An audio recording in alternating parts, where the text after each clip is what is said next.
Ẹ káalẹ́ o, ẹ̀yin èèyàn wa pátá níbi kí ẹ ti ń wò wá.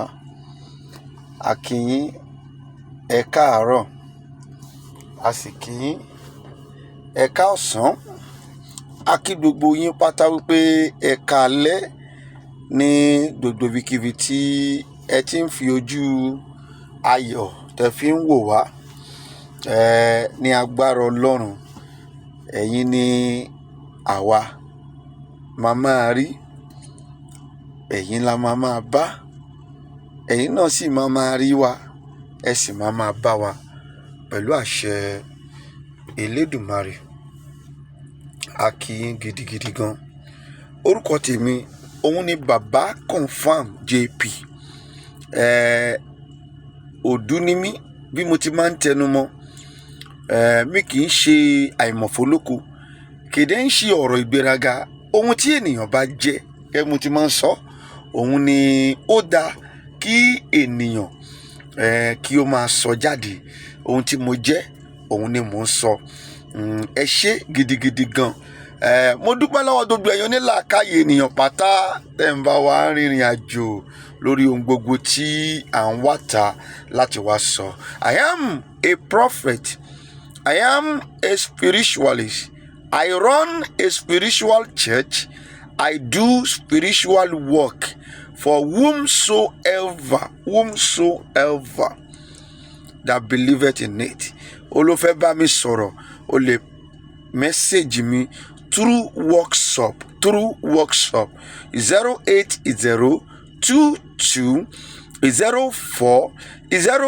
08022040950. Wá rí pé èmi ni mo pe nọ́mbà yìí fúnra mi, nítorí pé ó máa ń yà mí lẹ́nu nígbà tí ọ̀pọ̀lọpọ̀ ènìyàn tí ọba fẹ́ bá mi sọ̀rọ̀ tọ́tún máa béèrè pé ẹ jọ̀ọ́ ta làwọn ń bá sọ̀rọ̀. Ó jẹ́ ohun ìbànújẹ́ fún mi ní ọ̀pọ̀lọpọ̀ ìgbà. Ó dẹ̀ ti jẹ́ kí n dojú ìjà kọ onírúurú àwọn ènìyàn tí wọ́n máa ń pè mí bẹ́ẹ̀. Lẹ́yìn tá a bá ti sọ̀rọ̀, wọ́n á tún máa béèrè lọ́wọ́ pé ẹ jọ̀ọ́ ta làwọn ń bá sọ̀rọ̀. Màá máa fi yé wọn wípé ẹ ṣáà mọ nọ́mbà tí ẹ pè kẹ́ tó pè.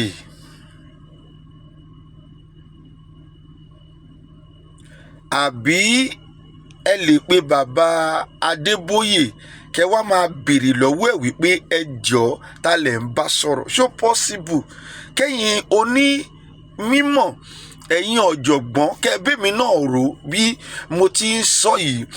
Àbí kó wá pe Olúkọ̀yà àbí Oyèdépò oníkó gbàdúrà fún ẹ, wá gbàdúrà wá wọn bí ẹ jọ̀ọ́ ta ló ń bá sọ̀rọ̀. Ó ṣe bákan lára wa o. Ẹ jọ̀ọ́, èmi ni mo pe nọ́mbà. Ẹnikẹ́ni kì í gbé nọ́mbà mi. Èmi náà lèmi ni nọ́mbà. Èyí tí n bá fẹ́ gbé màá gbé. Èyí tí n bá dẹ̀ ní gbé màá ṣì máa wò ó ràn tó pé mẹ́sẹ̀gì máa ń pọ̀ lórí àwọn òpó wa. Lẹ́ẹ̀kan sí, ó fẹ́ bá mi sọ̀rọ̀ ni nípa health challenge ni àbí nípa àwọn nǹkan kan. Nọ́mbà tèmi tó máa bá mi fi sọ̀rọ̀ lé lórí nìyí. Lórí workshop 08022040950. Ìkejì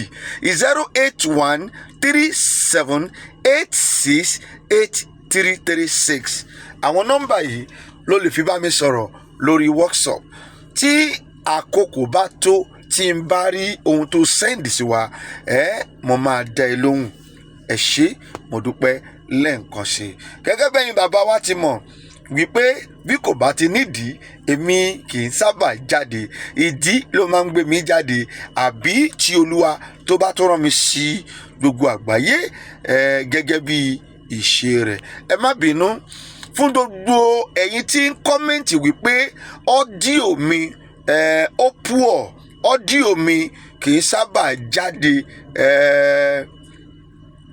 A ti rí ohun tó fà á, a dẹ̀ ti ṣiṣẹ́ lé lórí ní agbára Ọlọ́run. A sì tún máa ṣiṣẹ́ lé lórí náà ni kí ó sì lè dára gẹ́gẹ́ bí ohun tí ẹ̀yin èèyàn wa tí ẹ fẹ́. Ẹ ṣé. Nínú fọ́nrán ìkejì ìkíní tí mo kọ́kọ́ máa ṣe èyí ló máa jẹ́ ìkẹta ní volume 6 lórí ohun tí ó ṣẹlẹ̀ ní Sokoto. Kí n tó lọ nínú fọ́nrán ti alákọ̀ọ́kọ́ yìí tó jẹ́ volume A yìí, mo jẹ́ kó yé wa pé Olúwa ní kí n sọ fún yín o, ẹ̀yin ènìyàn yìí, ẹ̀yin ènìyàn Ọlọ́run, wípé ọ̀rọ̀ tí wọ́n ń fà yìí Olúwa ní kò ní dúró ní Sokoto nìkan, ó sì máa jẹyọ ní ọ̀pọ̀lọpọ̀ àwọn stéètì tí ó jẹ́ ti àwọn Fúlàní Haúsá. Wọ́n ní ìlò fún wa wípé gbogbo stéètì tí ó bá ti jẹ́ ti Haúsá, kí gbogbo ẹ̀yin ọmọ Yorùbá, ẹ̀yin ọmọ Yíbò tẹ́ wà ń bẹ̀ kẹ́ lọ máa gbáradì. Ojú lalákàn ló fi ń ṣọ́ orí, òun ni mẹ́sẹ̀jì yẹn ṣọ̀pọ̀lọpọ̀ ò gbàgbọ́, ṣùgbọ́n èmi á máa sọ ohun tí Olúwa tó rán mi sí yín.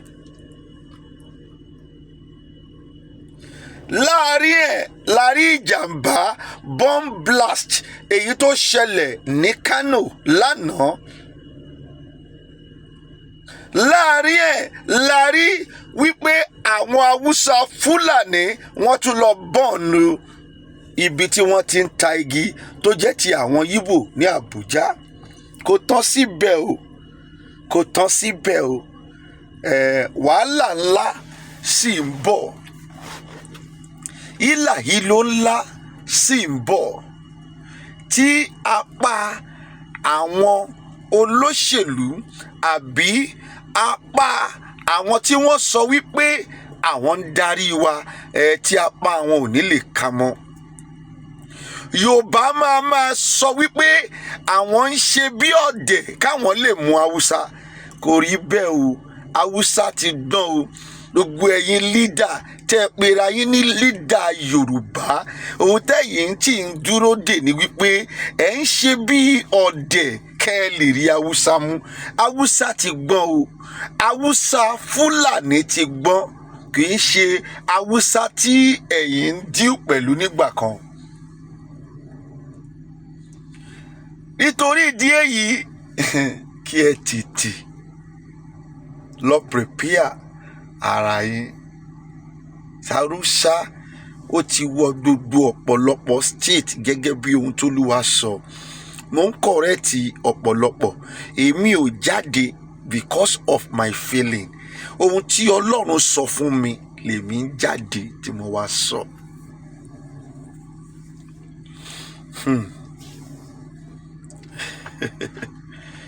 Ẹ wo ìṣẹ̀lẹ̀ tó ṣẹlẹ̀ ní Sokoto, jẹ́ n kọ́kọ́ bẹ̀rẹ̀ láti bẹ̀. Gbogbo ìṣẹ̀lẹ̀ yìí dẹ́kẹ̀rẹ́, mo dẹ̀ tún sọ fún gbogbo ẹ̀yin Mùsùlùmí tòótọ́, ẹ̀yin ọmọ ìyá wa Mùsùlùmí ní tòótọ́.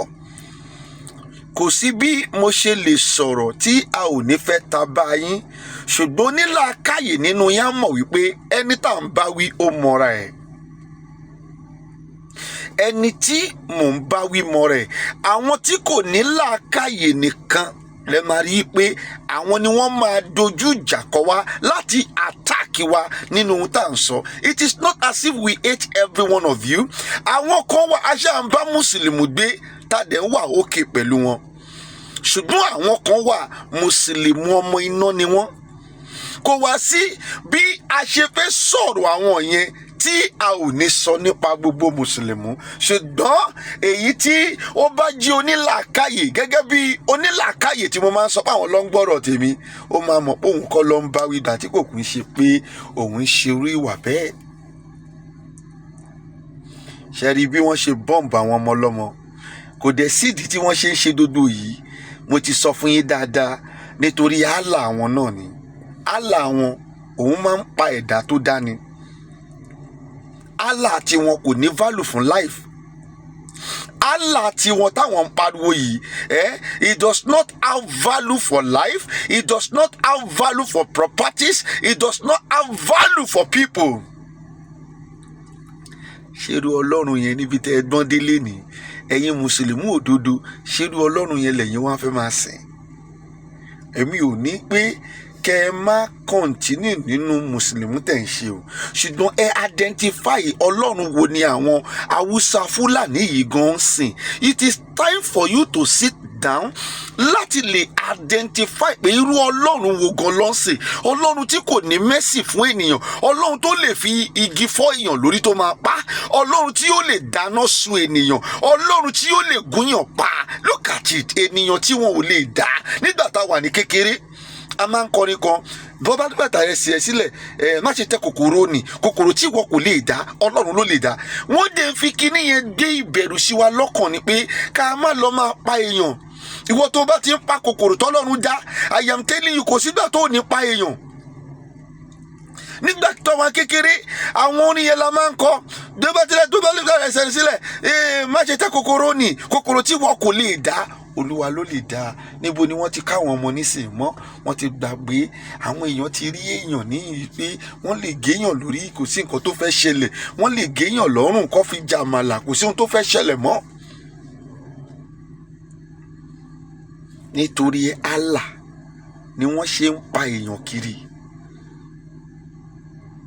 Nítorí àwọn méjèèjì tí wọ́n sẹ̀tì Deborah ablaze, tí wọ́n dà pé wọ́n mú, tí wọ́n dẹ̀ ń ṣe ẹjọ́ lórí wọn, ní àwọn arábí ṣe tú jáde. Wọ́n lọ ń ba everywhere jẹ́. They have organization. Tí wọ́n bá ní kó bẹ̀rẹ̀ sí bọ́ǹbù Èkó sí, kò ní kúrò. Àwọn tó wà ní Sokoto ò ní kúrò ń bẹ̀. They will only send signal to the organization tó wà lẹ́kọ̀ọ́. Wọ́n máa bọ́ǹbù Èkó lẹ́sẹ̀kẹsẹ̀. Tó bá ní kó bẹ̀rẹ̀ sí bọ́ǹbù Ogun State lẹ́sẹ̀kẹsẹ̀ ní Ọ̀ṣun State, Ìbàdàn. They will not know ní kúrò ń bẹ̀ because wọ́n ní organization. And they communicate immediately. Tọ́ba ní ó yá o, Èkó ní kẹ́tì lọ dá sẹ̀ríà fún wọn. Wọ́n lọ ọmọ àwọn tó wà lẹ́kọ̀ọ́ tí wọ́n kó sẹ́kọ̀ọ́ máa pààyàn lẹ́kọ̀ọ́ rẹpẹtẹ. Wọ́n ṣe ń bọ̀ abọ́ wa bá lẹ́yìn ọmọ Yorùbá o. Ṣùgbọ́n nínú bíbá yìí náà mo ti máa lead dí ọ̀dọ̀ àwọn ọmọ Yorùbá.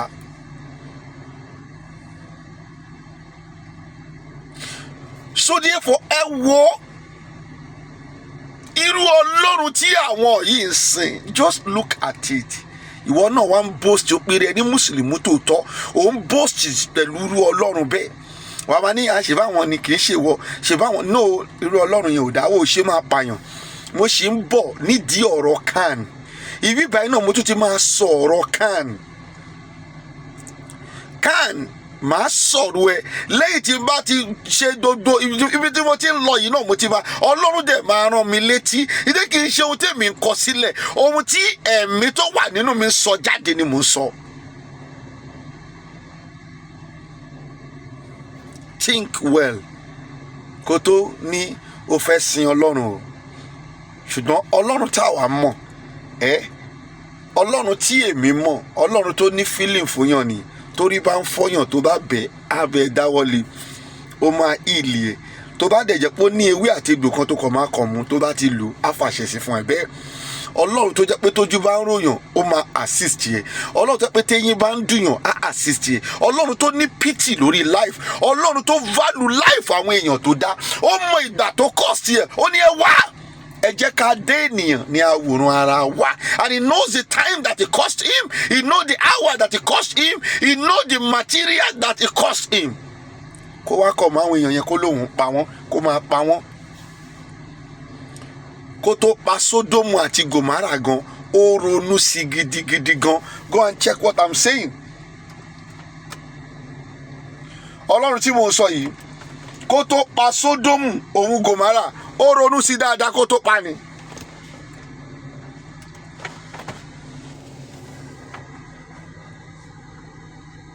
Go and check what I am saying.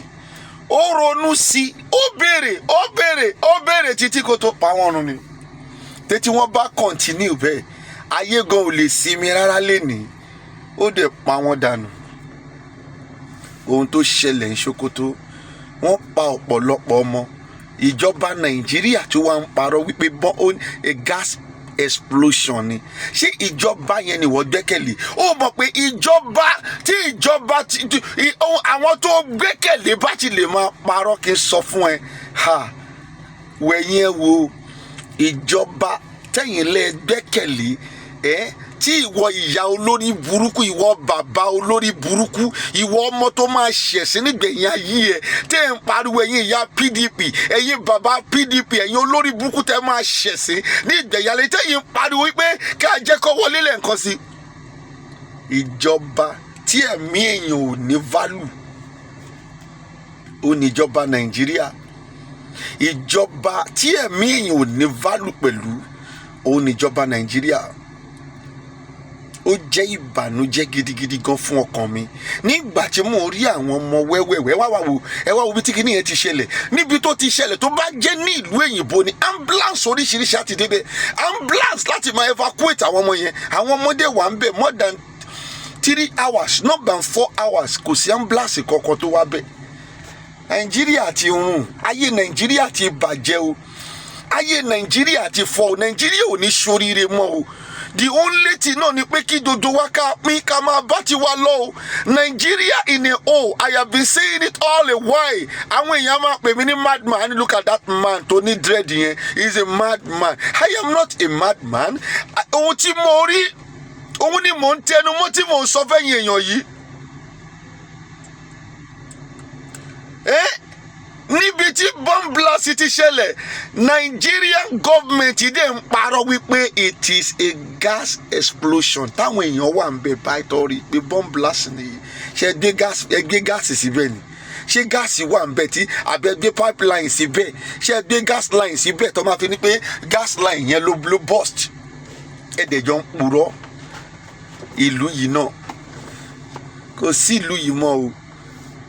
Ikú tó dùn mí ni pé àwọn èèyàn yìí tẹ́ pẹ̀lú lórí náà kọ́ dúró jẹ́jẹ́ báyìí náà ni. Ẹ̀yin olórí burúkú tẹ́ ń pera yín ní ìyá PDP, bàbá PDP, ìyá APC, bọ̀dá APC tẹ́ ń campaign fún wọn, ẹ̀yin náà lẹ́ ń kórí burúkú. Ní tẹ́ ẹ̀ dẹ̀ mú òtítọ́ tẹ́rí páwọn èèyàn yìí wọn ò lè ṣe nǹkankan. Nítorí pé bóyá 50,000 tẹ́ máa gbà throughout the campaign. Ayé yín máa bàjẹ́ ni. Ọmọ tẹ́ ẹ bá fi owó yẹn tọ́ náà, ọmọ yẹn ò ní jẹ́ èèyàn láyé.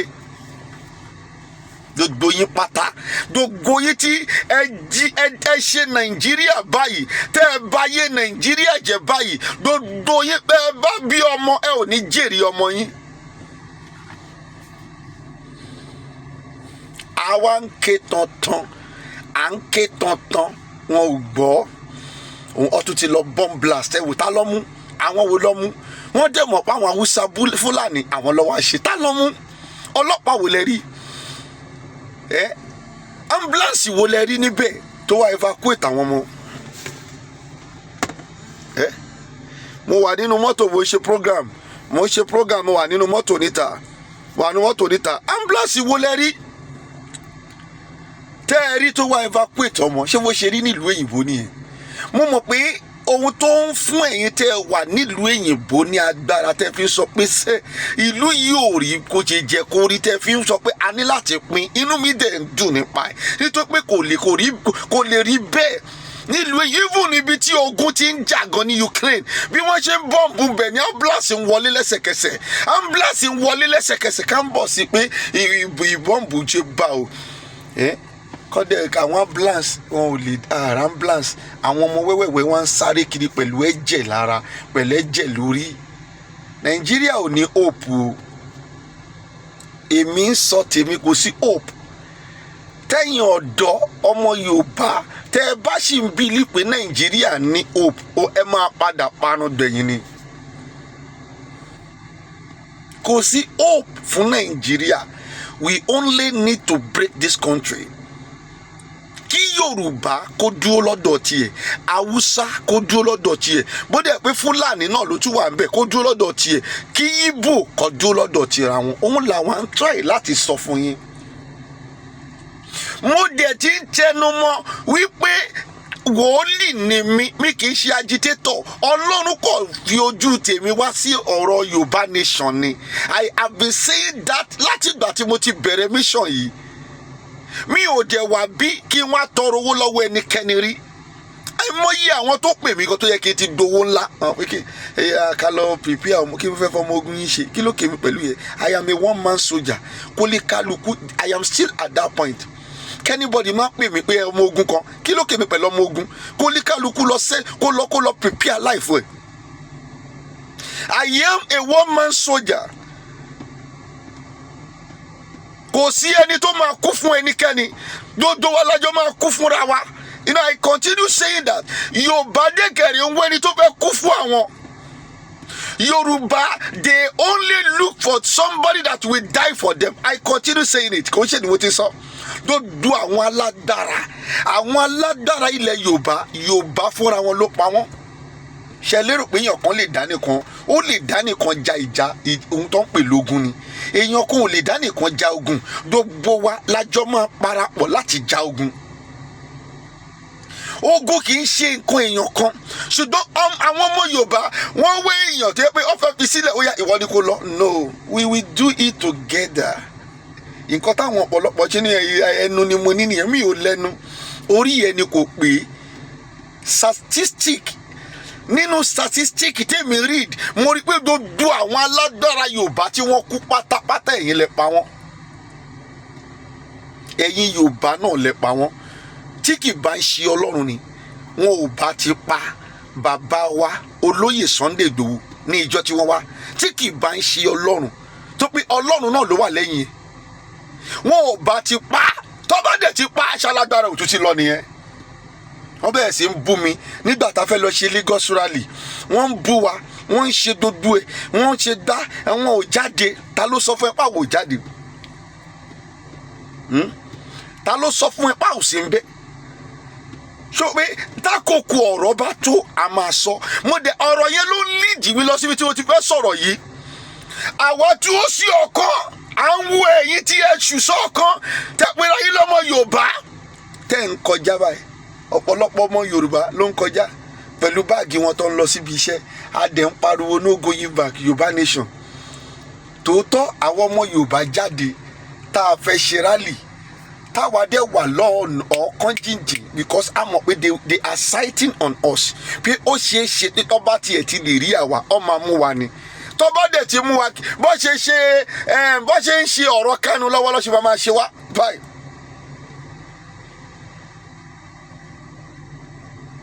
Àwọn lédìké wọn ò ṣẹ̀ sófin náà. Ọwọ́ bógun wọn nílé ni. Ó dẹ̀ ní ráìtì láti tètè ké jàrí kíkọ́ ń jàrí síta. But àwa wọ́n ní ká má ṣe rally. Àwa bọ́ta lọ ṣe rally. A ti ṣẹ̀ sófin nìyẹn. A ti ṣẹ̀ lọ́ọ̀yà wo ló fẹ́ gbà wá nínú ẹ̀ because a ti ṣẹ̀ sófin. Then àwa dó sọ́kọ̀ àwọn nǹkan tó ṣẹlẹ̀. À ń rí àwọn ọmọ Yorùbá tó jẹ́ wípé èèyàn kan ní pé ó jẹ́ káwa náà ṣe síta tó. Mo wá sọ fún wọn pé Yorùbá ò lè ṣe sit at home. Yibo, they are ever ready. Yibo, mo gbà fún yín o. Mo gbà fún yín. Yibo is ever ready for war. Yorùbá ò lè ṣe sit at home nítorí pé ní ọjọ́ yẹn níbi tí àwa wà àfà táwọn gbogbo tó ń ṣẹlẹ̀ lọ́ọ̀kan. Kí wọ́n tó yin ọmọ gé yẹn pa ọmọ kékeré tí wọ́n yìn pa yẹn táwọn wo lọ́kàn à ń rí dodo àwọn ọmọ Yorùbá tó ń gbé báàgì tó ń lọ síbi iṣẹ́ kò tiẹ̀ ìmí kan tiẹ̀ ṣe fẹ́ pò mọ nǹkan tó ń ṣe bíbẹ̀ ìmí kan ń lọ tí wọ́n ní ṣáwọn yìí lè fẹ́ kú fún. Wọ́n kàn ń lọ ní títì tó ń bá tiwọn lọ èyí tó ń tajà ń tà èyí tó ń lọ èyí tó ń gbé báàgì mo ti ẹ̀rí kan náà ń jọ yẹn níṣẹ́ ló gbé kíní alumílíọ̀n bàbí fẹ́ lọ ṣe dọ́ọ̀ni tó ń lọ àwọn èèyàn dẹ̀ kún bẹ̀rẹ̀ pẹ́tẹ́. Statistic làwa ń wò a ti rí bí ẹ ṣe pa àwọn ológun ìgbà kan wípé ẹ̀yin fúnra yín lẹ pa wọ́n àwọn alágbára yín ẹ̀yin lẹ pa wọ́n níjọ́ yẹn ẹ̀yin lẹ ń pa wọ́n Yorùbá ló ń pa wọ́n. This is where I know pé Yorùbá ò lè jà. Listen to me, ariwo lẹ́kọ̀ọ́ ní ẹnu ní Yorùbá níbi tí a jà kàrà. Even àwọn politician gan mọ̀ pé ò lè jà, they know you. Ṣé mo ti máa sọ, they know your 1+1, they know your calculations, they know your equation. Wọ́n mọ̀ pé ẹnu ní Yorùbá ní. Look at ohun tó ṣẹlẹ̀ ní Lẹ́kì lọ́sẹ̀ tó kọjá tí wọ́n pa ọmọ bọ́ì kan Haúsá ló pa o. Tẹ́ bá wo fídíò yẹn àtàná ló jẹ́ kó ti wọlé sórí YouTube mi. Mo gbé fídíò yẹn gangan wá pé kí wọ́n lè rí, káwọn èèyàn wá lè rí. Yorùbá wà ń bẹ̀ tó ń pariwo pé they don't kill that boy. Ohun ẹni tó sọ̀rọ̀ kì í ṣe ohun Yíbò, ohun Yorùbá ni. They don't kill that boy.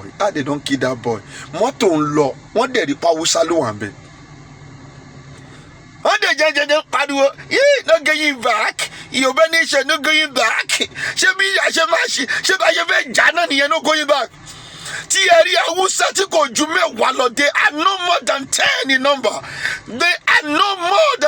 in number kí Yorùbá dé pọ́nbẹ́ Yorùbá ló ṣàkúlẹ̀ area yẹn ẹ dẹ̀rí tí wọ́n pa ọ̀bọ̀bọ̀ yẹn sílẹ̀ wọ́n dẹ̀ ń dẹ̀gbẹ́ kọjá lọ wọ́n tún wá pa tán wọ́n tún ní wọ́n sún but the only place I saw it is where níbi tí wọ́n ti fi igi bóyá gini bóyá irin ni lójúnú fídíò yẹn ibi tèmi rí nìyẹn o mi ń sọ ohun tèmi ò bá rí o nítorí ẹ̀ ni wọ́n ṣe ń pè mí ní bàbá tó confirm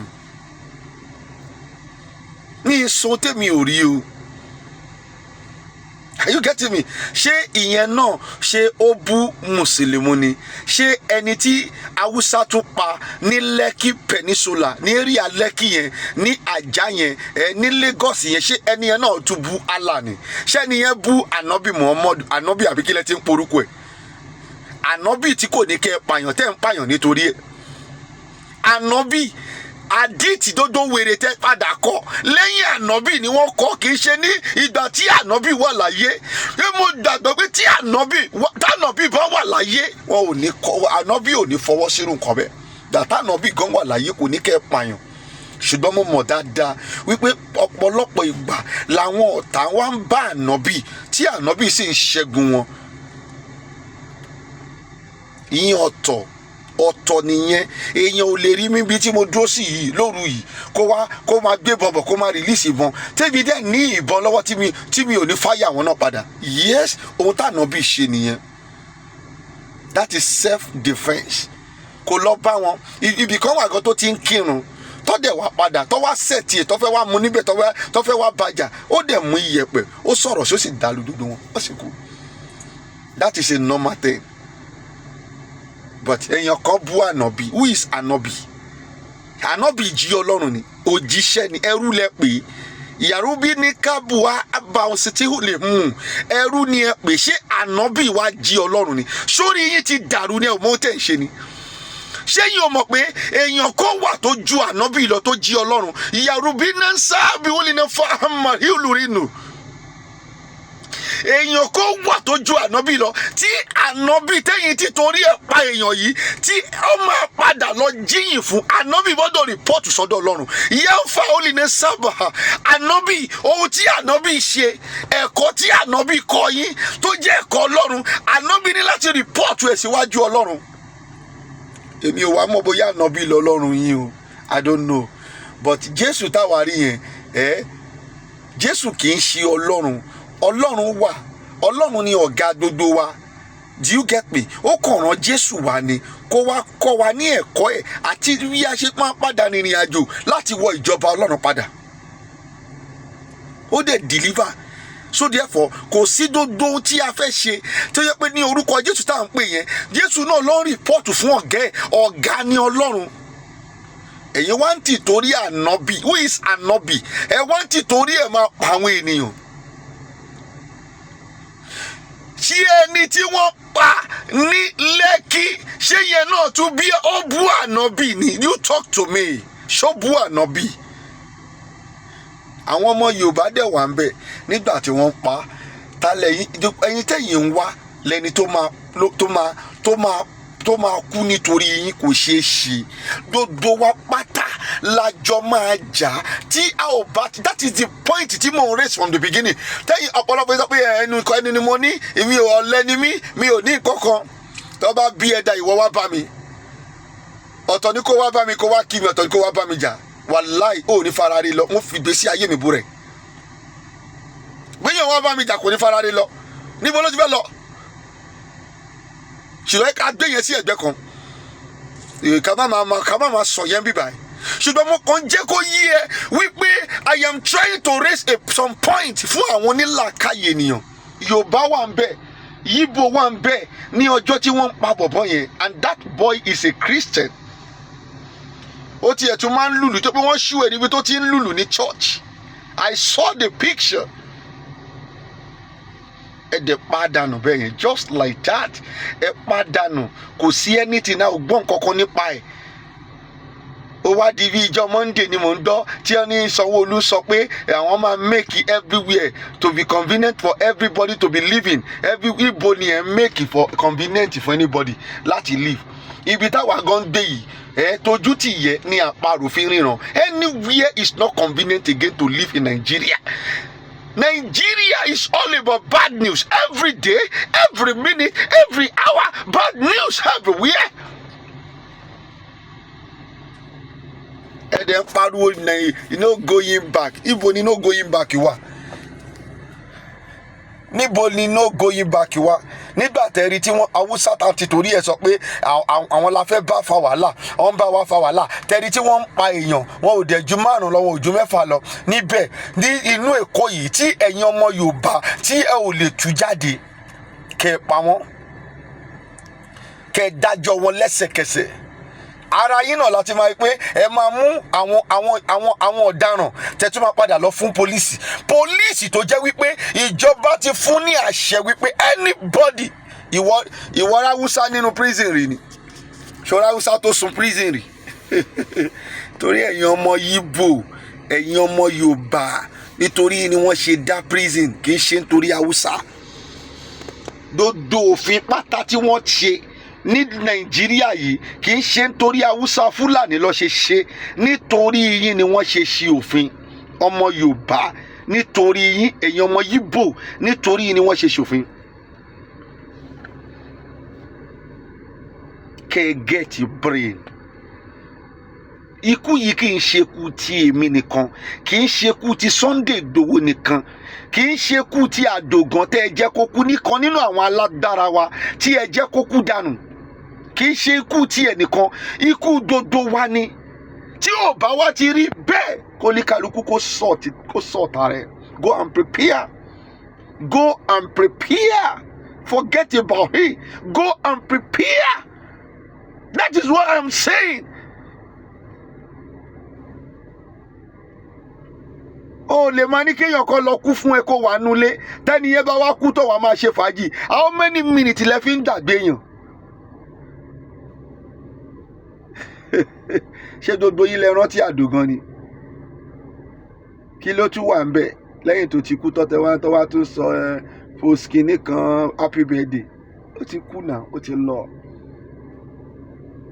Ṣé ilé lẹ kọ́ fún wọn? Ilé lẹ kọ́ fún fámìlì ẹ̀ ni, tí fámìlì ẹ̀ yẹn ò fi ní jẹ̀yà mọ́ láéláé. Ìbá bá tiẹ̀ kọ́lé bí wọ́n kọ́ bí fúláàtì méjì kí wọ́n kọ́ fúláàtì méjì fún fámìlì Àdògán. Fámìlì Àdògán máa gbé kan kí wọ́n dẹ̀ fi ṣọ́ọ̀bù tó tóbi sí iwájú ilé yẹn kí wọ́n stọ́ọ̀kì ọjà síbẹ̀. Kì í ṣe owó tẹ̀ ń fúnyàn lójoojúmọ́ ló jẹ́ owó. Òun ni mo ṣe ń bá pásítọ̀ kan jà tó lòun ṣe restaurant. Iye kì í ṣe kó o ṣàánú fáwọn èèyàn, ó kàn fẹ́ bà yé àwọn èèyàn jẹ́ ni. You cannot open a free restaurant. You want to destroy those people's life. Ìwọ dẹ̀kẹ̀rẹ́ tó jẹ́ pásítọ̀, o bo tálẹ̀ǹtì ẹ mọ́lẹ̀ o.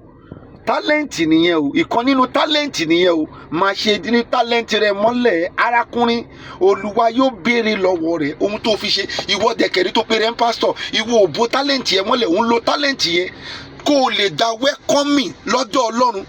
O wá mú tálẹ̀ǹtì àwọn ọmọ lọ́mọ, o wá bẹ̀rẹ̀ sí ń bò mọ́lẹ̀, o lọ sí oúnjẹ ilé oúnjẹ 24 hours kó wá máa jẹ tàárọ̀, kó wá máa jẹ tọ̀sán, kó wá máa jẹ talẹ́, o sọ wọ́n di ọ̀lẹ. Bó o bá lówó lọ́wọ́, tèmi gan bá ní owó, àìtí ìníni tí n bá ní owó débi tí ó jẹ́ kí Ọlọ́run ràn mí lọ́wọ́ dé, ilé iṣẹ́ ni mo máa ṣe. Má dé employee àwọn èèyàn tó máa ṣiṣẹ́. Ẹ jẹ́ kí wọ́n ṣiṣẹ́. Ẹ má jẹ́ kó ní tálẹ̀ǹtì wọn mọ́lẹ̀. Ẹ jẹ́ kí wọ́n ṣiṣẹ́ kẹ̀dẹ̀ máa sanwó ọ̀yà wọn fún wọn. That is all. Ẹ wá kọ́ ilé fún, kẹ́ kọ́ ṣọ́ọ̀bù síbẹ̀. Kò ń ṣe owó ojoojúmọ́ tẹ̀ ń fún yẹn kò lè ẹ̀pọ̀ fámílì Àdògán tó bá pè ń fún lówó àtọ̀. Kẹ́ wá ara kọ́ bẹ̀, kẹ́ wá sọ pé sórí ìyá fúláàtì tó wà lẹ́yìn yẹn òun ni kó o máa gbowó ẹ̀ lọ́dọọdún kó fi máa rán àwọn ọmọ ẹ lọ síléèwé. Ṣọ́ọ̀bù yìí kẹ́ stọ́ọ̀kì ẹ̀ máa tajà kó máa jèrè. Ẹ ti ṣe nǹkan nìyẹn. Ṣé gbogbo ohun tẹ̀ ń ṣe tẹ́ ń tọ́ra yín, ẹ ti kú ó ti lọ nìyẹn. Àwọn fámìlì ẹ̀ they are suffering. ta ló fẹ́ máa pè tó bá pe Kóìkì títí tó fún wọn lówó lẹ́ni fún wọn lówó lọ́la tó fún wọn lówó tó bá yóò máa sú Kóìkì tó bá pe Sunday Ìgbòho náà títí tó fún wọn lẹ́ni fún wọn lọ́la tó bá yóò máa sú wọn. Ẹ̀yin lẹ waste àwọn alágbára yín tó pé ẹ expose wọn àwọn tẹ wá expose wọn fún yẹn ẹ̀yin kọ́ ló fẹ́ target ní ọjọ́ rally yẹn kì í ṣe ẹ̀yin ló fẹ́ target àwọn alágbára yín tẹ ní kí wọ́n appear nígbà tógun ò tí ì dé alágbára nígbà tógun bá dé ló ń appear àwọn alágbára yìí tẹ́yìn wá expose síta yẹn òun ni that is the first target wọ́n mọ̀ pé táwọn bá ti lè mú Sunday Igboho táwọn dẹ̀ ti mú àwọn alágbára yìí tó kù Yorùbá nation parí ni. ṣe àwọn onílàákàyè lèmi ń bá sọ̀rọ̀ mi ò bá àwọn olórí burúkú èèyàn sọ̀rọ̀ o làákàyè èèyàn ni mò ń bá sọ̀rọ̀ àwọn dè lọ ń gbé mi inú mi dẹ̀ ń dùn páwọn onílàákàyè ènìyàn lọ máa ń gbọ́ fídíò tèmi mi ò wá ta láti wá máa pariwo àwọn ọmọ máa pè mí bá dádì a ò tiẹ̀ dóhùn yín kí ni mo fẹ́ wá ṣe nígbà tí Ọlọ́run rán mi nígbà tí Ọlọ́run bá rán èmi lèmi ń jáde ìwọ tí mo bá yàn ṣe advert mi báyìí rí nígbà tí èèyàn tó pè rẹ̀ lájìjàngbara tó pè rẹ̀ ní agitator tó máa ṣe advert gàrí tó máa ṣe advert aṣọ ṣe bí nǹkan tó lóun ṣe ló yẹ kó continue pẹ̀lú. wọ́n sọ Yorùbá nation wọ́n sọ di kọ́ máa taṣọ wọ́n ti ń taṣọ báyìí sí aṣọ tí wọn ò lè wọ̀ nínú Nàìjíríà ìwọ wọ̀ kí ọlọ́pàá gbé ẹ aṣọ tẹ́ ò lè wọ̀ ìwọ tíráyì láti wọ̀ kí ọlọ́pàá tó jẹ́ pé èṣù fẹ́ wọ inú ẹ̀ láti ṣe iṣẹ́ tó bá gbé ẹ ẹ̀wọ̀n ló lọ straight ṣé yẹn ni the first thing tá a bá ti secure territory wa táwọn ọlọ́pàá tó wà ń bẹ̀ gan mọ̀ pé sẹ́rítírì wa la wà yìí o nígbà yẹn la tó lè máa ṣe gbogbo nǹkan if not a máa waste àwọn èèyàn dànù wọn á rí ẹlòmíì tó wọ aṣọ yẹn wọn á mú wọn á dẹ̀ lọ tì mẹ́wọ̀n wọn ló wà nínú àwọn tó fẹ́ da ìlú rú. mo ti ní about 2 weeks ago tí mo wọ aṣọ green mi ti Yorùbá nation tí ọlọ́pàá dẹ̀ dé mi dúró where is your particular where is igba mo dẹ̀ fún ní odò nǹkan mi mo fún ní driving license mi the next thing tó wá ìyá tó tí mo bọ́lẹ̀ tó ní calm down mo dẹ̀ bọ́lẹ̀ ó ṣàrí pé wòlíì ni mi ó dẹ̀ rí Yorùbá nation lọ́wọ́ mi fẹ́ yí mọ́ mi lọ́wọ́ ó lè yí nǹkan kan mọ́ mi lọ́wọ́ náà ó lè rí Yorùbá nation lára mi náà dàtí ó rí pé mo dé dóńdó ni àbó rí pé mo dé ọ̀bẹ dání tí mo wá ń jà nígbà tó rí pé wàhálà àti ìdààmú tí mo bá wọn fà pọ̀ ó lé ní kí n máa lọ tèmi mi ò lè fọlọ́pàá lówó Ọlọ́run ò ní jẹ́ tó pé I will only want to mi ò ní ṣe nǹkan tí ọlọ́pàá máa fi sọ pé mo jẹ̀bi ìyẹn lọ bẹ́ẹ̀ ẹ̀yin kan ṣé yẹ kí n sọ ọkọ fún yín o gbogbo ẹ̀yin ọmọ Yorùbá ẹ̀yin ọmọ Kìrìsìtẹ́nì tí ẹ sì wà lẹ́yìn kan ni ò ń ṣe it is not founded in Jesus Christ. Khan is a politician. Àwọn tó wà nínú politics ni wọ́n gbé sínú Khan. Ẹni tí wọ́n fi ṣe ọ̀gá Khan politician ni wọ́n. Ṣàwọn politician ni wọ́n dictate for Khan what he will do. Mo gbọ́ ohun tí Khan sọ nípa àwọn incident tó ṣẹlẹ̀ oníkàá náà máa respect religion order ṣé ìwọ gbọ́ ṣé ẹni tó sọ̀rọ̀ yẹn gbọ́ pé kí àwa Yorùbá àbí àwa Kìrìsìtẹ́nì ká bó mùsùlùmí rí mùsùlùmí náà ló ń gbé jáde ìkan nígbà kan wọ́n máa ń pè bọ̀bọ̀ kan ní Adépọ̀jù bí Adépinní kan ní ṣá tó máa tako Jésù lójoojúmọ́ àwọn Kìrìsìtẹ́nì àti pásítọ̀ àtòwọn wa máa jókòó wa máa jọ máa tako ara wọn o lè rí Kìrìsìtẹ́nì tó bá yàn ṣe bẹ́ẹ̀ mùsùlùmí náà ló ń kọ́kọ́ bẹ̀rẹ̀ mùsùlùmí ní Jésù tí wa kò jọ lójú táwọn bá dẹ̀ fẹ́ pé ànábì tiwọn a máa ní sálálá lèwà sálà àtijọ́ tí mo ti rí gbogbo nǹkan yìí ni mo ṣe pé mi ò lè pé sálálá wà sálà kankan mọ́ mi ò lè pé ẹ ti disgrace ànábì yín ṣé mo sọ fún yín pé àwọn tí wọ́n ń dọ́ mi làwọn onílàákàyè ènìyàn ìwọ tó bá dẹ̀ rí pé o disgrace ànábì ẹ o tó sí lára wọn o nídìí láti tako mi àwọn tí wọ́n disgrace ànábì wọn wà pé àwọn ló máa tako ohun tí mo sọ àti gba ẹni mo ti pé sálálá lè wà sálà kankan mọ́ tó pé ẹ ti disgrace ànábì yín kì í ṣe Ọlọ́run nìkan ló lè dictate anything ànábì kan ṣe ọlọ́run tó bá dẹ̀ jẹ́ pé òun ni ọlọ́run yẹn ká dọ́. tó bá fi nípò òun ni kẹwàá máa pààyàn. Can Christian Association of Nigeria does not work for God, he only work for their mouth. bó ṣe máa pín owó làwọn wà fún, kọ́ fún wọn ní slot Jerusalem làwọn wà fún. Ó wà ládùúgbò wa náà tí wọ́n pè wá títí mo ní wá ibi tí wọn ò bá ti ń sọ òtítọ́ èmi ò débẹ̀ o, tó pé èmi ni mo máa da ìbẹ̀rù, èmi ni mo máa da ìbẹ̀rù anywhere tí òtítọ́ ò bá ti lè jáde, tí òtítọ́ ò jáde níbẹ̀, tí mo rí pé ohun tó ń sọ yìí tẹ́ ń sọ yìí kì í ṣe òde sí òtítọ́ kankan níbẹ̀, èmi Babaconfirm JP, èmi ni mo máa da ìbẹ̀rù gbẹ̀yìn. Láti ìgbà yẹn oníkálukú wọn ò dọ́dọ̀ mi mọ́, èmi ò dẹ̀ nídìí help wọn, tó pé mi ò ṣẹ̀ sí ìjọba. Gbogbo ohun tí mo ṣe ń sọ yìí mi ò ṣẹ̀ sí ìjọba, self determination ni. Nígbà tá a bá rí i pé ìjọba ń ṣe ohun táwa ò fẹ́, ẹ̀tọ́ tiwa ni pé ká bọ́ta ká sọ fún ìjọba pé ohun tẹ́ ń ṣe fún wa ò dáa, ẹ̀tọ́ ni. Mi ò pààyàn, wọn ò réyàn lọ́wọ́ mi, wọn ò rí pé mo pààyàn, wọn ò rọ́bẹ lọ́wọ́ mi, wọn ò rí ìbọn lọ́wọ́ mi, wọn ò rí dágà lọ́wọ́ mi. Àwọn tó ti ẹ̀rí gan lọ́wọ́ wọn gan wọn ò jọ́ọ̀jì wọn. Second of Nigeria call listings ohun tí mo sọ yìí, they are politicians. Khan does not work for God, he only work for himself. For that man tí wọ́n lọ fi ṣe olórí Khan ní Nigeria tó fi lè sọ pé we should be respected, are we the one that is fighting them or they are the one that is fighting us? Are we fool? If you are not crazy, tí ọ̀gá olórí Khan yẹn kò bá pọ́n orí ẹ̀ ti dàrú, tí kì bá ṣe pé ohun tó fẹ́ jẹ lẹ́nu òun ló máa pa ẹ ti jẹ dòdò, ẹ ò sọ dòdò mọ́. If not because of owó tẹ̀yìn dá lọ́wọ́ ìjọba, ṣé òun jẹ́ kó jẹ́ kẹ́ ẹ sọ nìyẹn? Ẹ̀yin tó jẹ́ kẹ́ ẹ bá mùsùlùmí fà á tó di kọ́ tẹ́ ẹ jẹ́ kó yé wọn. Ẹ̀yin ò lè tó bá dìgbà tẹ́ fẹ́ pín owó ẹ máa para yín, ṣé mi ò mọ bẹ́ ṣe para yín ládùúgbò wa ni? Ẹ̀yin Khan tẹ́ máa sa ògùn síra yín, ṣùgbọ́n tó bá ti di irú nǹkan báyìí gbogbo ẹ máa sá sẹ́yìn. Tẹ́ bá fẹ́ pín owó, tẹ́ bá fẹ́ pín Jerusalem, ẹ máa para yín. Tẹ́ bá fẹ́ pín ipò, ó tún para wọn nínú Khan nítorí ipò. Open your eyes. Àwa ń wá láti open ojú yín, là ń wá. Defend yourself. Ṣé Yorùbá ò lè jà? Yorùbá ò lè ṣe nǹkan kan. They know your calculations. They know we are just shouting for vain. They know it right. Ọmọ pé ò lè ṣe nǹkan kan. They know your calculation. They know your equations. And then pariwo no going back, no going back, no going back. Yorùbá nation, no going back. And then lọ sí church Adébóyè.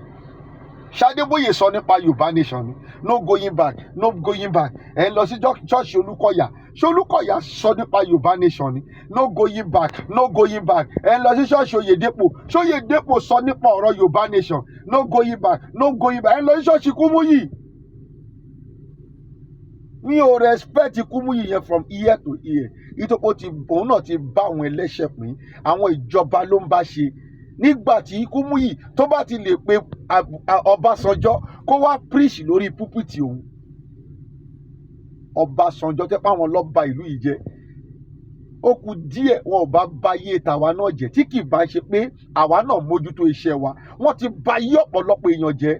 They contributed in the suffering of this country. They contributed in the damage of this country. Tí wọn náà dẹ̀ mọ̀ dáadáa, wá ń bá wọn ṣọ̀rẹ́ nítorí owó tẹ́ máa gbà lọ́wọ́ wọn, nítorí donation tó máa láwọn fún ṣọ́ọ̀ṣì yìí. Why? Ṣó ló ń sọ pa Yorùbá nation ni? Táwọn ọmọ Yorùbá nation dẹ̀ wà lọ́dọ̀ ẹ̀ náà. There is no getting back. Tẹ́ bá rí wọn lórí internet, ẹ máa gbọ́ Yorùbá nation. Mi ò tiẹ̀ fẹ́ gbọ́ kọ́mẹ̀ntì yẹn lórí kọ́mẹ̀ntì mi láyé mọ́. No getting back. Yorùbá ni ta lẹ fẹ́ tàn pa? Ta lẹ fẹ́ tàn pa? Tí wọ́n aláyìí bá dé gbogbo ilẹ̀ máa sá dànù. Ta lẹ fẹ́ tàn pa? Ò lè tàn wá pa. We know what we are doing. Torí ẹ̀ mo ṣe I continue saying it. Ìjà yẹn kì í ṣe ìjà èèyàn kan. Ìjà gbogbo wa ni ẹ máa wọ̀dẹ̀ yìí. Look at this video. Check it. Ẹ wò yìí. This is too much.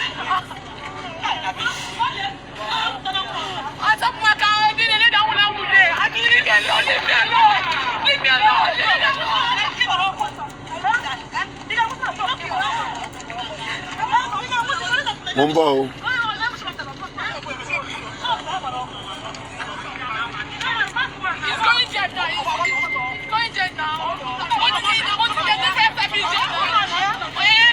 Sorry, èyí tí wọ́n ṣe lánàá l'Àbújá nìyí o. Ó tún pariwo pé gọ́ọ̀mẹ̀ntì kò wá rescue àwọn. Gọ́ọ̀mẹ̀ntì ò lè rescue yín. Tẹ́ gọ́ọ̀mẹ̀ntì fún rẹ̀ mọ̀ nípa ohun tó ṣẹlẹ̀ yìí níbẹ̀.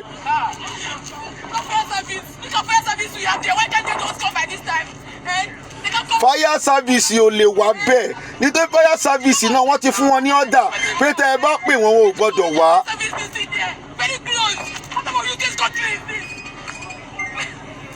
Ó ń pe gọ́ọ̀mẹ̀ntì, ó ń pariwo gọ́ọ̀mẹ̀ntì come to our aid. Gọ́ọ̀mẹ̀ntì ò lè wá gbogbo òfin tá ò ṣe pátá nítorí ìwà ni kò lè fìyà jẹ Yorùbá àti Yíbò.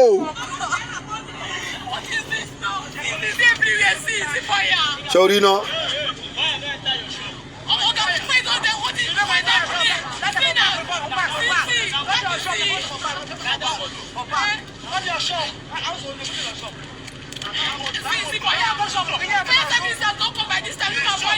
Olú ti fẹ́ wá ọba yẹ padà sílé yín, àyípadà sílé yín gan ṣe ń sọ fún yín a ò tí ì mọ bí tá à ń lọ, a ò tí ì bẹ̀rẹ̀ géèmù.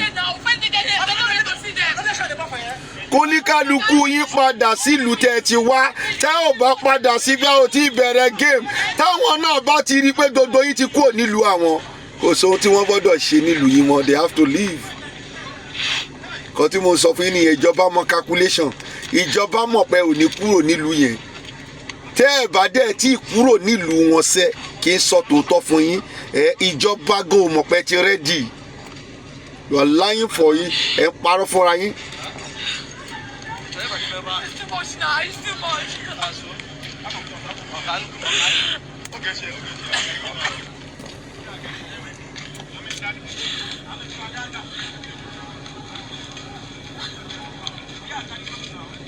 Sorry.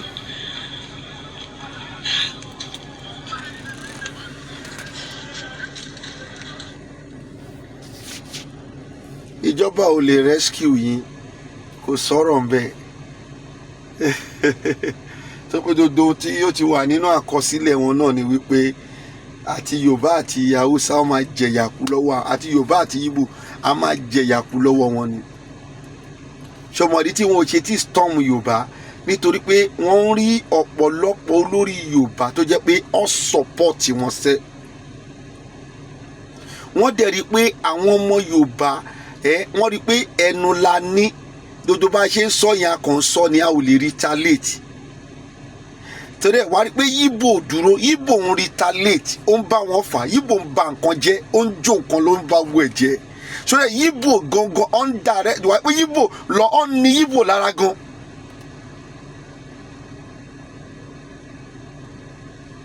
Àwọn olórí wa dẹ̀ ń wò wípé àwọn gbọ́n, ṣó ń gẹ́tì mi, wọn ò dẹ̀ gbọ́n lọ́dọ̀ Mọ́là ti gbọ́n, ó ti kọjá gbígbọ́n. Mo tún sọ yìí nínú àwọn prophecy tí mo ti sọ tẹ́lẹ̀, t'Olúwa tún refresh ẹ̀ dáadáa ní alẹ́ àná tó pọ̀ tún ti di àárọ̀ mi ìbá ìlàwà yìí, wípé Ọ̀ṣínbàjò tí ó bá lè agree pẹ̀lú ohun tí Buhari bá sọ, tó yẹ Buhari trust yẹ, wàá rí pé Ọ̀ṣínbàjò ló máa gun orí president yẹn. Ṣùgbọ́n tí kò bá agree lórí ohun tí ọjọ́ ń sọ wípé shoot bàtà tóun kó sílẹ̀ òun ni Ọ̀ṣínbàjò máa padà wá wọ̀ tó máa continue lé lórí, wàá rí wípé another person kò dẹ̀ ní já sí Yorùbá lọ́wọ́ tí Tinubu ò lè wọbẹ̀. Gbogbo àwọn tó ń pariwo yẹn wèrè pásítọ̀ kan pásítọ̀ Adéyẹmí tó ń sọ pé òun ni nọmba 16 tọ́lọ́run fi wọ̀n pé Buhari ni nọmba 16 nọmba 15 yes, which is the president of Nigeria, pé lẹ́yìn Buhari òun lòun máa wọbẹ̀. Pastor Adéyẹmí jẹ́ pé iwájú bó ṣe ń lọ wájú ló ń lọ sẹ́yìn, bó ṣe ń lọ wájú ló ń lọ sẹ́yìn. Ó sọ wípé Tinubu nígbà tí Tinubu tó ń sáré kiri tó install gbogbo àwọn gómìnà sí gbogbo ìhà Yorùbá dé níbo làwọn tó ń pariwo wà. Nígbà tí Tinubu install gómìnà sí ìhà Yorùbá, ṣèbí tó kí a lè wà òkè ní ṣe àwa wà òkè pípọ́ ló ṣì ní. Arẹ́gbẹ́ṣọlá àtẹnitọ́jọ́ ń jà tí ó wà lórí gómìnà níbi tí Arẹ́gbẹ́ṣọlá ti ṣe gómìnà, ṣé wo mọ̀dí tí wọ́n ṣe ń jà ní? Ṣèbí torí pé àwọn nǹkan tó jẹ́ kó wọ́wọ́ Arẹ́gbẹ́ṣọlá tí kò wọbẹ̀ lọ́sí jọ ń jà. Owó tí pé wọ́n jọ ń pa, wọ́n jọ ń pín ni, àti Tinubu àti gbogbo wọn gbogbo nǹkan tó wà bẹ́ẹ̀ wọ́n jọ ń pa, wọ́n jọ ń pín ni. Wọ́n wá ń fìyà jẹ àwa ọmọ ìlú. Wo kò sí ṣọ́ọ̀ṣì mọ́, má jẹ́ ń tàn ẹ́, ó lè ní gbogbo wọn. Kò sí àáfà mọ́, kò sí wòlíì mọ́, má jẹ́ ń tàn ẹ́, ó lè ní gbogbo wọn. Àwọn tí Ọlọ́run dẹ̀ tún pè ní wòlíì gangan, àwọn tí wọ́n pera wọn ní wòlíì àgbà, wọn ò jẹ́ kí ẹ gbọ́ sí àwa tí Ọlọ́run tún pè ní wòlíì ẹ̀, wọn ò jẹ́ kí ẹ gbọ́ sí wa lẹ́nu. Wọ́n ti pè wá lọ́dọ̀, wọ́n ti sọ fún yín wípé irọ́ làwa ń pa.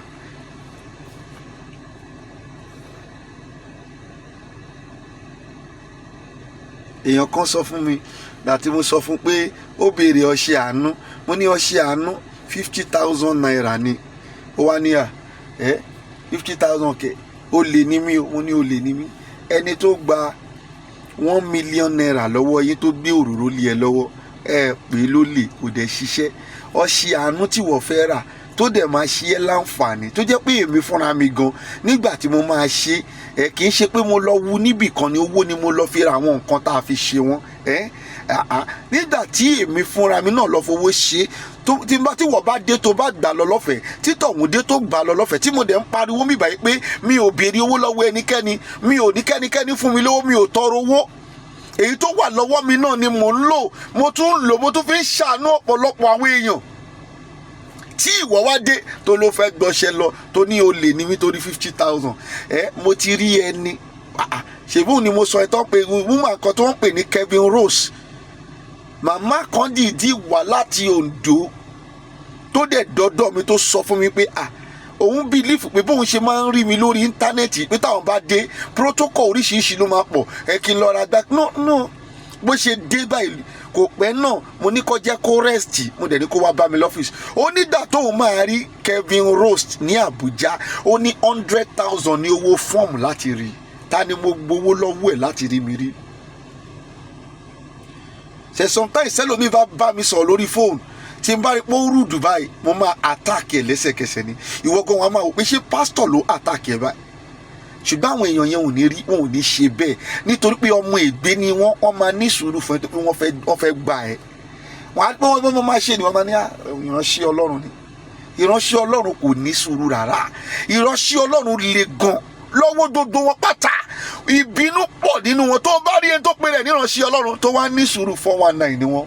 The ìránṣẹ́ Ọlọ́run lọ́wọ́ gbogbo wọn. Even in the Bible lọ́wọ́ gbogbo wọn, they are hard people.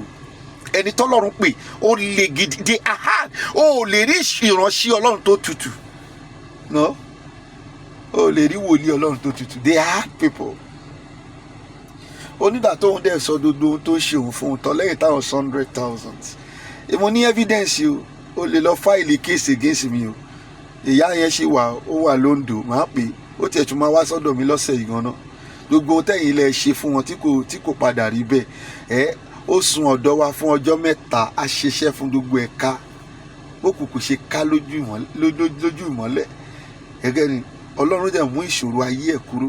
Ó ní mú ìṣòro ayé mi kúrò, Jésù ọba, Olúwa mi, Ọlọ́run mi, mú ìṣòro ayé mi kúrò, Jésù ọba. Ó ní lẹ́yìn táwọn ṣe tán, ó wá tún fún ó wá ní àwọn òkè kí ni solution gbogbo tó wà nílẹ̀ yìí. Ó wá bíìlì wọn ní 500,000 naira. Ọkọ ẹ̀ sọ pé tó bá pọ̀ òun mọ̀ pẹ̀lú owó yìí ni ó fẹ́ wá ná, òun ò ní tẹ̀lé ẹ wá bí.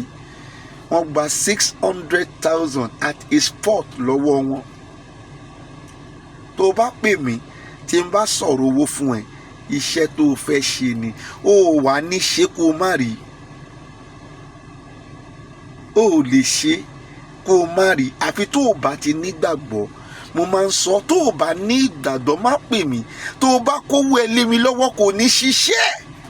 Ohun tẹ́nìyàn ò bá ní ìgbàgbọ́ lé lórí kì í ṣiṣẹ́ fún ni, ohun tá a bá ṣiṣẹ́ fún ní pẹ́ lọ́wọ́ ẹni.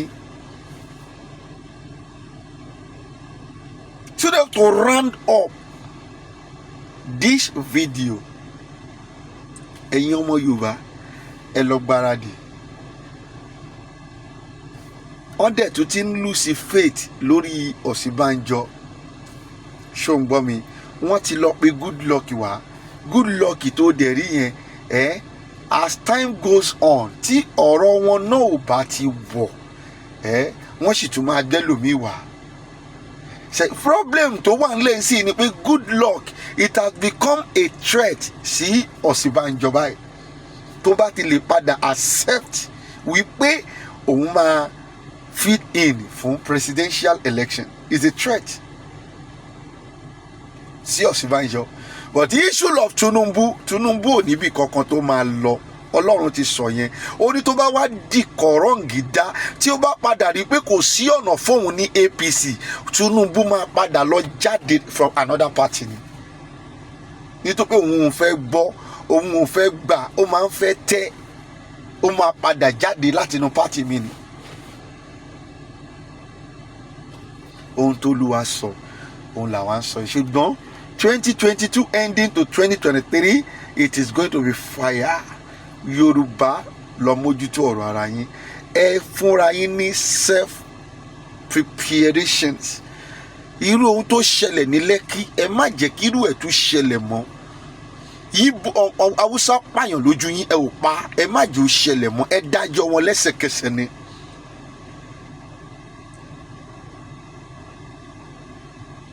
Ẹ̀yin mùsùlùmí òdodo tó jẹ́ pé òdodo táwa ti mọ̀ láti ìbẹ̀rẹ̀ tẹ́ máa ń pè wá tẹ́ bá ti fẹ́ ṣe sàrì tá máa jọ jẹ sàrì nígbàwẹ̀, táwa mọ̀ pé mùsùlùmí òdodo nìyí. Tẹ́ ẹ bá wá padà rí wípé àwọn ará bí yìí ń fi rẹ́dẹ̀rẹ̀dẹ̀ ra yín lára, ẹ change orúkọ ẹ̀sìn yín sí nǹkan mi. Mú mùsùlùmí wá látọ̀run, adélé ayé ni wọ́n ní mùsùlùmí. Wọ́n mú kìrìsìtẹ́nì wá látọ̀run, adélé ayé lọ ní kìrìsìtẹ́nì o. Bó tilẹ̀ jẹ́ pé kìrìsìtẹ́nì ó jáde nínú Bíbélì nípasẹ̀ wípé ìwà tí wọ́n notice lára àwọn ọmọ Ọlọ́run, àwọn kan wá ní kìrìsìtẹ́nì ni àwọn yìí. Ọlọ́run ò sọ fún wọn wípé ìgbà tó wá sọ padà sọ bẹ́ẹ̀, Ọlọ́run ò wá ní kìrìsìtẹ́nì ni ká máa jẹ́ nígbà tá délé ayé. No, kò sọ bẹ́ẹ̀. No. Àwa la kọ̀ wo jáde ta ní ẹ jẹ́ ká máa pera wa ní kìrìsìtẹ́nì. Tí kìrìsìtẹ́nì bá dẹ̀ ti ní problem, a lè fúnra wa lórúkọ mi. Tó o bá wá rí i pé àwọn Haúsá Fúlàní wọ́n ń dọ̀tí ẹ̀sìn yẹn, ẹ ló change orúkọ yín pọ̀. Tá a bá ń sọ̀rọ̀ sí wọn a máa bá yín, kò dẹ̀ sóhun tá a fẹ́ ṣe. Ìkẹta, má gbó ọkàn lé káàní o, ẹ̀yin ọmọ kìrìsìtẹ́nì. Káàní ò lè ṣe nǹkan kan fún yín, oúnjẹ táwọn máa jẹ làwọn bá kiri. Wọn ò dẹ̀ ní wà lẹ́yìn yín, wọ́n máa support àwọn TV ní pé wọn ò lè jà, wọn ò fẹ́ jẹ́ kí wọ́n wá jó church wọn. Ìjọba tó dẹ̀ ń rúùlù lọ́wọ́lọ́wọ́, Káàní ń ṣiṣẹ́ lábẹ́ ìjọba yẹn ní, ìjọba Fúlàní ló ń rúùlù. Ṣọwọ́n náà rí. Nígbà ayé Goodluck gan ṣe wọ́n lọ ń gbowó ń bẹ̀ náà ni, iṣẹ́ wo ló ṣe? Ìyí tó wá kó ń bẹ̀ ni pé gbogbo ẹ̀yin ọmọ Yorùbá tẹ́ ẹ wà nílẹ̀ Haúsá, gbogbo yín pátá ẹ máa bọ̀ nílé. Tí ẹ ò bá ń ṣe ọmọ àlè, ẹ wà nínú ewu, ẹ dẹ̀ jókòó síbẹ̀. Ọ̀rọ̀ yìí máa rọlẹ̀ o, ṣùgbọ́n bó ṣe bá ti rọlẹ̀ pẹ́ jẹ́jẹ́ bẹ́ẹ̀ bá ní property, ẹ tètè ya tà kẹ́ kúrò bẹ́ẹ̀. Ìwọ̀nba tó bá lè rà tètè tà kó máa bọ̀ nílé, kó wá jókòó sílé, kó wá máa ṣe business yẹn. Ọ̀rọ̀ yìí Olúwa sọ fún mi pé ó sì máa wálẹ̀ padà. Ṣùgbọ́n láàárín ìgbà tó wálẹ̀ yẹn, ẹ tètè ta property yìí kẹ́ máa bọ̀ nílé. Àti Ìgbò àti Yorùbá ni mò ń bá wí. Ìjọba kankan ò ní wá support yín o. tó bá sun yín ò ní ọlọ́pàá ń bẹ̀, wọn ò ní level kéèsì kankan nípa lọ gbàgbé. Bí wọ́n bá jó ṣọ́ọ̀bù yín kò sọ̀rọ̀ ń bẹ̀, nítorí pé ohun tó ń ṣẹlẹ̀ lọ́wọ́lọ́wọ́ Haúsá Fúlàní àwọn tó ń rúlu Nàìjíríà yìí wọ́n ní mission. Àlàáfíà ni fún yín. God bless you. Tó bá jẹ́ pé ohun tí mò ń sọ yìí ó jẹ́ nǹkan tí orí pé ó make sense, ìwọ fúnra ẹ kó share. I'm a kind of person mi kì í sọ fún yàn pé kó share fídíò mi. Tẹ máa wọ ẹlòmíì bá ní ẹ ìwọ tó bá nínú àwọn wòlíì tó ń purọ́ fún yín tó bá fẹ́ jẹ́ kádùúrà yìí ṣẹ́wọ́n ẹ lára ṣó jẹ́ kó sọ fún ẹ bẹ́ẹ̀. Tó bá orí ìwọ gan ò pè, orí ìwọ tó share fídíò yẹn ò pè, tó bá dàtí tí ò bá ti share ẹ àdúrà yẹn ò ní ṣẹ́wọ́n ẹ lára. Àtijọ́ tó ti wá ń share náà ṣó kúrò nínú position tó wà. Àtijọ́ tí wòlíì yẹn ti sọ pé ìwọ tí ò bá ti ìwọ tó bá share ẹ tó bá lè share lọ́nà 15, yes thank you Holy Spirit, if you can share 15, yeah tó ti ń sọ bẹ́ẹ̀ kí ni ohun tó rí tó ṣéǹjì nínú ayé ẹ̀. Ṣèbọ́dọ̀ wa náà lóṣù tó máa padà wá bá lẹ́yìn tó bá ti gba owó ẹ̀ tán àwa máa bẹ̀bẹ̀ tàbá ní kó san 50,000 àwa máa pè wá lólè. Ẹni tó dẹ̀ gba ilẹ̀ lọ́wọ́ ẹ̀, ẹni tó dowó lọ́wọ́ ẹ̀, dodo owó ayé ẹ̀ tó gbà ẹ ò ní pè wọ́n lólè, dáàdì lẹ́sìn máa pè wọ́n. Àwa kì í ṣolè, iṣẹ́ ọwọ́ àwa òun làwa ń jẹ. Mo máa ń sọ gbogbo ìgbà kí n sọ fún yín dáadáa, iṣẹ́ ọwọ́ mi tí mo ní yìí ó tó mi jẹ. Wòlíì tí ò bá ti ní iṣẹ́ ọwọ́ ó máa parọ́ ni. Á parọ́, á máa jalè. Ṣùgbọ́n iṣẹ́ ọwọ́ mi tọ́lọ́run délé mi lọ́wọ́ yìí lórí ọ̀rọ̀ ewé àti egbò tí mo fi ń ṣe ọmọ aráyé lóore yìí, I am okay by it. Therefore, ẹni wòlíì tó bá ti rí tó sọ pé ẹ share 55 times fake ni gbogbo wọn. Àtijọ́ just go and sit down and think about what I've just said. Àtijọ́ tí wọ́n ti sọ pé share yẹn kí ni nǹkan tó padà ṣẹlẹ̀ sáyé. Èmi ò ní kó share, ṣùgbọ́n tó bá rí pé ohun tí mò ń sọ ó lè ṣe ẹ́ láǹfààní àbí ó ṣe ẹ́ láǹfààní, ó dẹ̀ lè ṣe ọ̀pọ̀lọpọ̀ náà láǹfààní tí wọ́n bá jókòó tí wọ́n bá bọ̀. Please you just share it to them. Ṣùgbọ́n ẹ̀yin ọmọ Yorùbá ẹ padà wálé. Ìkejì, kò sẹ́ni tó máa kú fẹ́ni kankan nínú ra wa o. Gbogbo wa lájọ máa jàjà yìí. Kì í ṣe ìjà tèmi nìkan, ìjà ti gbogbo wa ni. Má lérò pé èmi ni mo máa bọ́ta tí mo máa lọ fèsì tí mo máa lọ diwájú fún. No, gbogbo wa pátá la máa bọ́ta tá máa lọ jàjà yìí. Ẹ ṣe gan ni. Ṣùgbọ́n ohun tí mo mọ̀ náà ni wípé àfìgbà tí Yorùbá tó bá débi wípé sẹ́ẹ̀ kí wọ́n máa gbọ́ ohùn Olúwa, ẹ ò lè fi tara yín ṣe, ẹ gbọ́dọ̀ gbọ́ ohùn Olúwa. Tẹ́ bá ti gbọ́ ohùn Olúwa nínú ìrìn àjò Yorùbá nation yìí, ẹ̀yin náà rí wípé ìrìn àjò yìí á ṣe rìn dáadáa. Ẹ ṣé gan ni. God bless you. Have a nice day.